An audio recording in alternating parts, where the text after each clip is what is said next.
Hello guys, दृष्टि IAS के in news programme में आपका स्वागत है और मैं हूं हिमांशु। गाइस, आज हम यहां पर जिस टॉपिक पर डिस्कशन करने वाले हैं वह कोरोना वायरस और उसके नए स्ट्रेन के चलते आने वाली सेकेंड वेव से संबंधित है। तो जल्दी से देख लेते हैं आज की हमारी न्यूज़, उसके बाद हम टॉपिक पर बात करेंगे।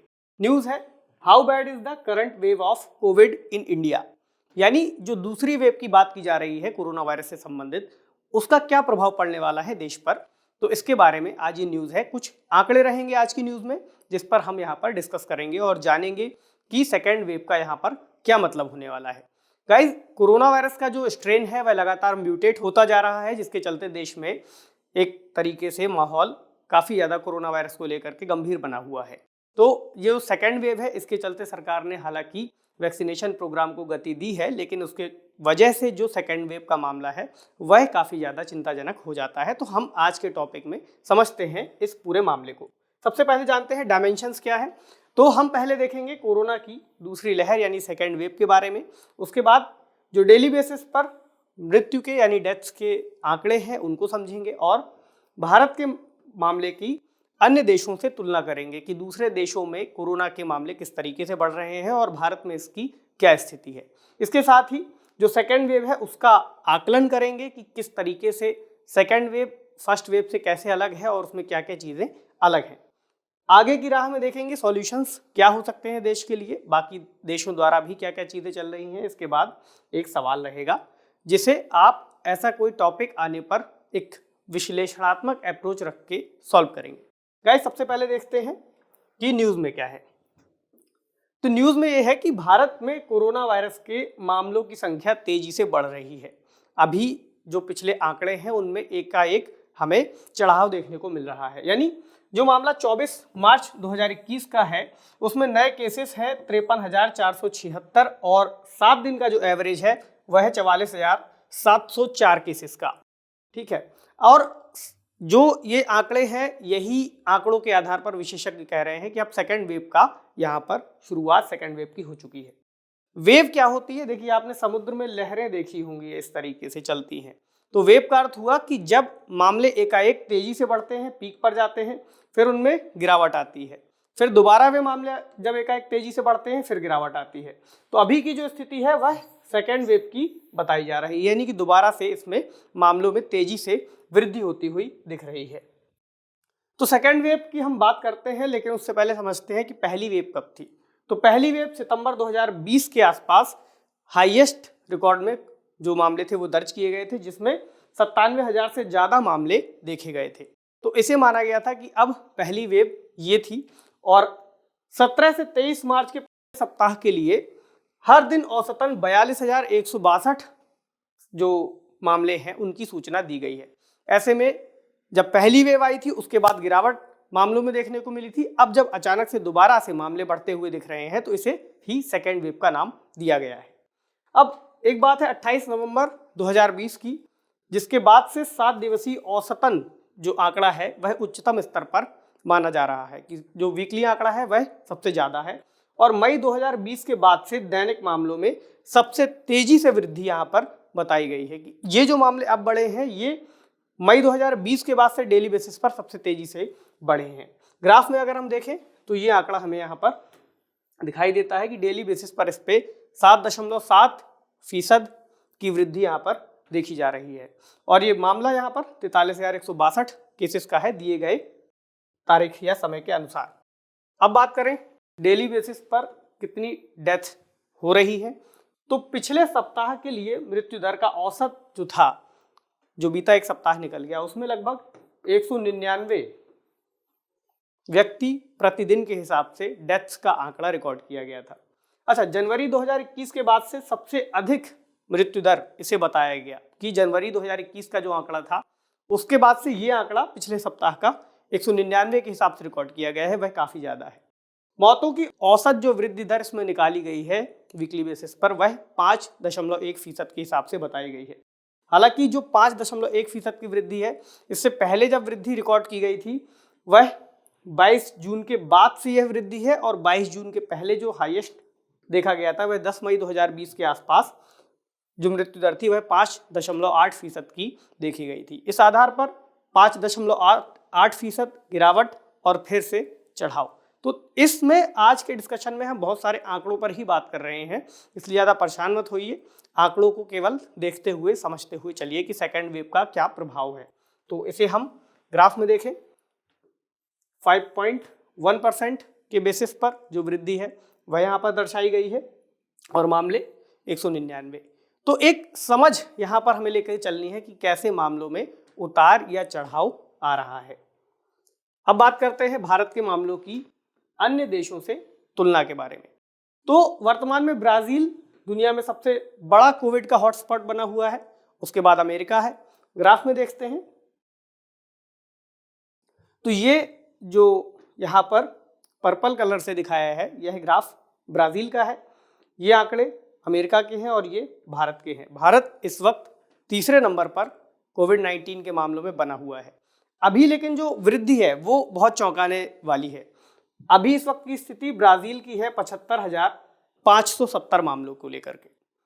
वहीं यूएसए में जो मामले हैं वह 54,141 के हैं, जबकि भारत के जो आंकड़े हैं वे बताते हैं कि 42,162 के आधार पर यहाँ पर वृद्धि हुई है वीकली बेसिस पर, जो पिछले आधार पर दर्ज किए गए हैं। लेकिन यहाँ जो चौंकाने वाली बात है वह यह है कि यूएस के जो आंकड़े हैं उनमें 0.2% की गति से गिरावट देखने को मिल रही है।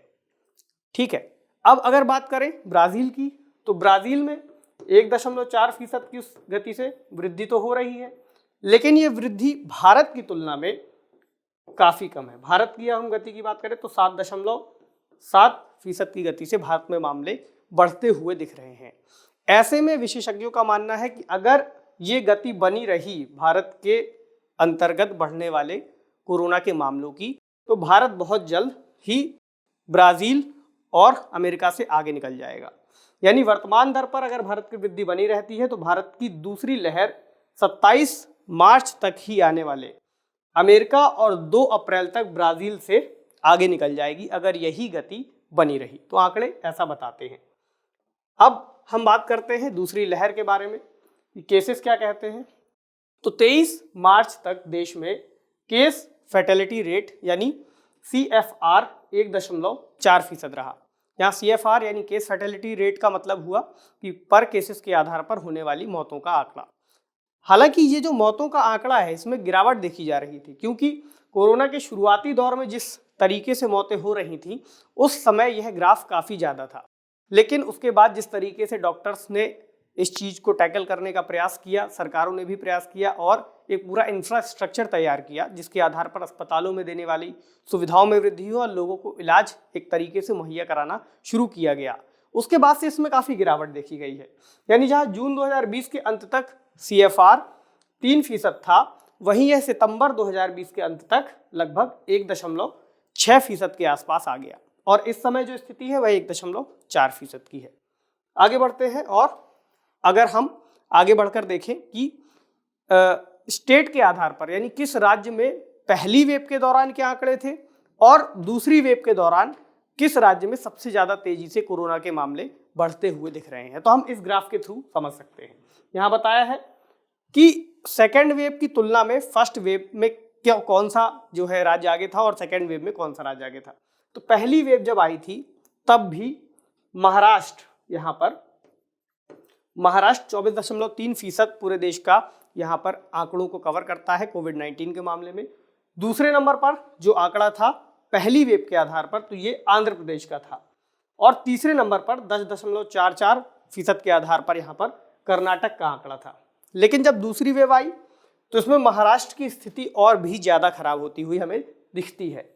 यहाँ हम देखते हैं कि 58.63% यहाँ पर महाराष्ट्र ने कवर किया हुआ है, जबकि दूसरे नंबर पर यहाँ पर केरल आ गया है। तो केरल और महाराष्ट्र इस सेकेंड वेव से सबसे ज़्यादा प्रभावित राज्य यहाँ पर दिखाई देते हैं। तो ये एक समझने वाला आंकड़ा है कि पश्चिमी भारत के राज्यों में यहाँ पर सबसे ज़्यादा तेजी से मामले बढ़े हैं और डेथ्स के मामले भी यहीं पर सबसे ज़्यादा देखने को मिले।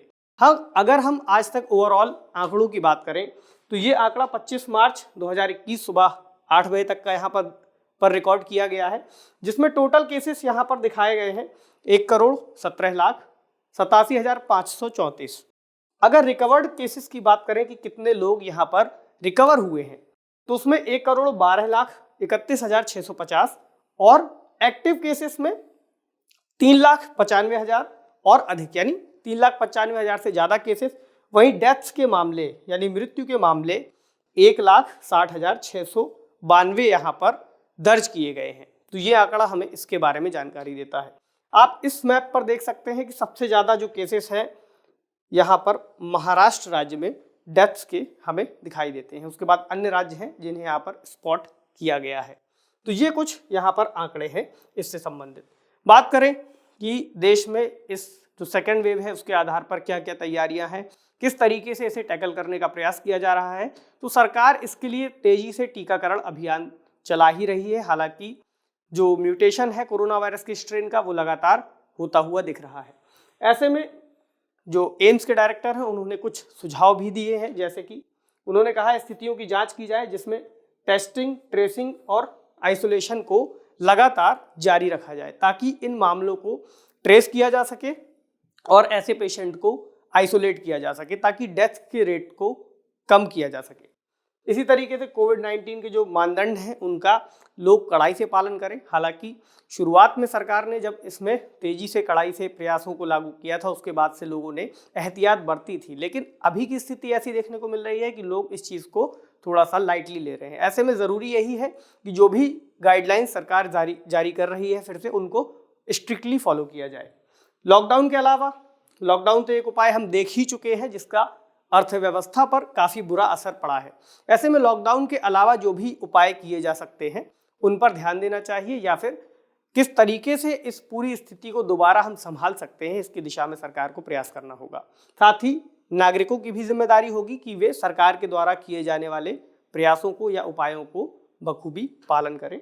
और टीकाकरण अभियान में तेजी लाई जा रही है। हालांकि इस वक्त सरकार का मानना है कि वे सभी को अब इस ड्राइव में शामिल करेंगे, लेकिन इसमें जो प्राथमिकता है वह बुजुर्गों और अन्य बीमार व्यक्तियों को दिया जाना ज़्यादा बेहतर रहेगा। उसके बाद बाकी लोगों को इसमें शामिल किया जाए, ऐसा एम्स के डायरेक्टर का मानना है। तो गाइस ये था आज का हमारा ओवरऑल यहाँ पर टॉपिक को लेकर के डिस्कशन। तो आगे बढ़ते हैं सवाल की तरफ, लेकिन उससे पहले आपको एक जानकारी दे दें। दृष्टि आईएएस ने होली के शुभ अवसर पर एक नई आपके लिए गिफ्ट की शुरुआत की है। एक नया गिफ्ट लेकर के आए हैं। इसमें सभी ऑनलाइन और पेनड्राइव कोर्सेज पर विशेष छूट दी जा रही है। यानी अगर आप दृष्टि 10 कूपन का यूज करते हैं तो आपको जो कोर्सेज हैं उसमें बेहतरीन लाभ मिल सकता है, और यह छूट 24 से 30 मार्च तक दी जा रही है। तो जल्दी कीजिए और दिए गए नंबर्स पर कॉल करके इनसे संबंधित जो भी छूट है अधिक जानकारी यहाँ पर आप प्राप्त कीजिए और इस कोर्स का और इस छूट का लाभ उठाइए। तो आगे बढ़ते हैं अपने सवाल की तरफ, और नोट कीजिए आप सबसे पहले सवाल को। कोविड-19 की दूसरी वेव पहली वेव की तुलना में ज्यादा नुकसान नहीं पहुंचाएगी। भारत के संदर्भ में उपरोक्त कथन का विश्लेषण कीजिए। तो यहाँ पर एक स्टेटमेंट है जिसमें कहा गया है कि कोविड-19 की सेकेंड वेव पहले की तुलना में नुकसान नहीं पहुंचाएगी।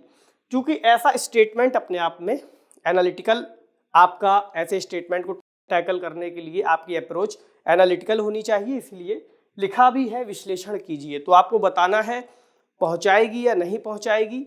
इसीलिए इस पूरे सेशन में जो आंकड़े यहाँ पर दिखाए गए हैं उसके आधार पर आप एक अच्छा सा विश्लेषण आंकड़ों के आधार पर बताइए कि क्या क्या मामले पहले थे, कितने मामले अब हैं और किस तरीके से ये वेव आगे बढ़ रही है। हालांकि एक संभावित फॉर्मेट में इस आंसर को पूरा कीजिएगा।